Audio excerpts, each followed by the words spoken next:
Notice, can you go back to that? If you notice, there is a signature here, but this has been altered. You see, the signature already originally was for 67. Now it has, Tipex has been used to cover this 6. A 0 has been added, and now you see 7.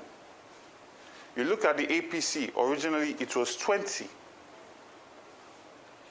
Or 22, most likely. 20 or something, right?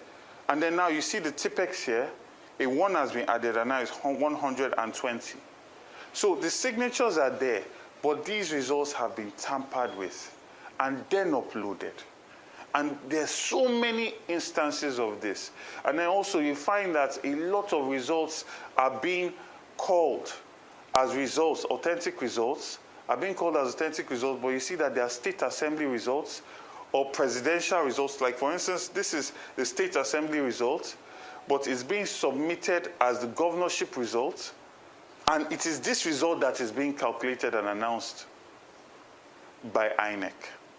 So there are so many instances of this, right? And it's not going to stand because we have our results, we're in the lead with our results, and we're going to challenge this in the court of law. Two quick questions. Go ahead. One, 19 local governments have been collated and announced so far.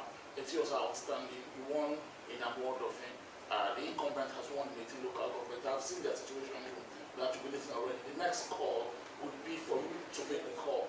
If you do not make the call, you will issue with a certificate of return. Are you rejecting the results? I completely condemn the entirety of this election in every clear term. This was a sham of an election. It was a compromise. It was an illegality that has not been perpetrated in Lagos since I've been born. This was an election where entire agents of a party were chased away from their polling units. This was an election where people were standing, and if you came to vote and you were not Labour Party, they were beating you. I have had to pay the bill for over 12 people. One was in concussion, he just woke up today. One's leg is completely broken, he has to go into surgery. And I've been doing this entire morning. I cannot even transfer money again because I'm done transferring just on hospital bills. So I condemn this. I will never call Babajide Sanwo-Olu to congratulate him for this shambolic, this sham of an election, this violence that's literally setting a precedent for war in the next election, because nobody is going to come into elections believing that they will discuss ideas and issues anymore. Because what is it about? It's about who is the most violent. Second question, you said the police was complicit. Idowu Owawunwa, the commissioner in Lagos, said every situation they responded to, and the entire security scenario did not prevent voting. They did not prevent voting? Did not prevent voting. That's what he said. That is a big lie. It is a big lie. I thank the Army. I thank the DSS. I thank the Navy. I thank the Neighborhood Watch that came. If these people did not get involved, what you see, what all the videos you have seen will be child's play compared to what the reality would have been. In Ikorodu, people died. In Apapa, someone died. In Shomolu, someone died. So how are you saying that people will be aware that a person has been killed and they will come out and vote? In Ajero Felodu, people were sitting down in their house because they were literally threatening them that if they come out, they will kill them. And they were following people and going to their houses. After you vote, they will follow you to your houses to go and threaten to harm your family. This Lagos deserves so much more. Look at Oyo State. Seyi Makinde won. People are jubilating.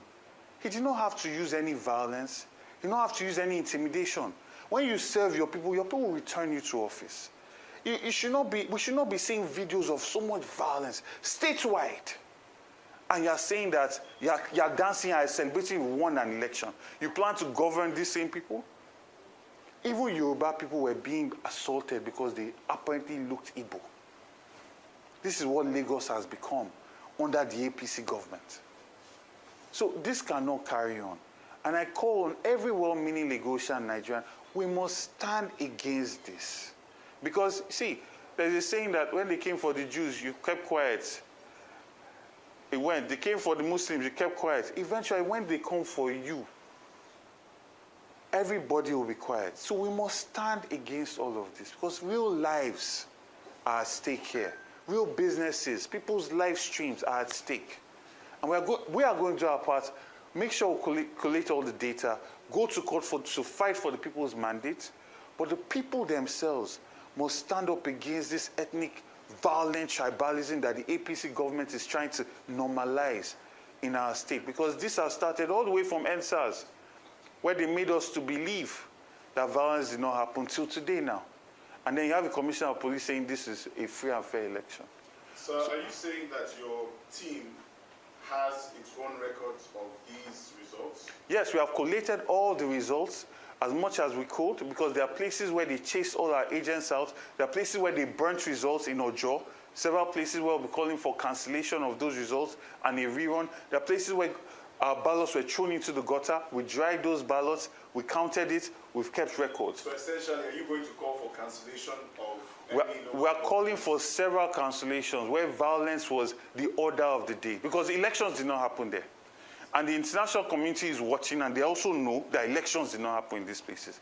So you cannot create so much violence against Lagosians, write results, and we should celebrate that election happened. Elections did not happen in Lagos State. So we should expect to see you on the election petition tribunal? Certainly.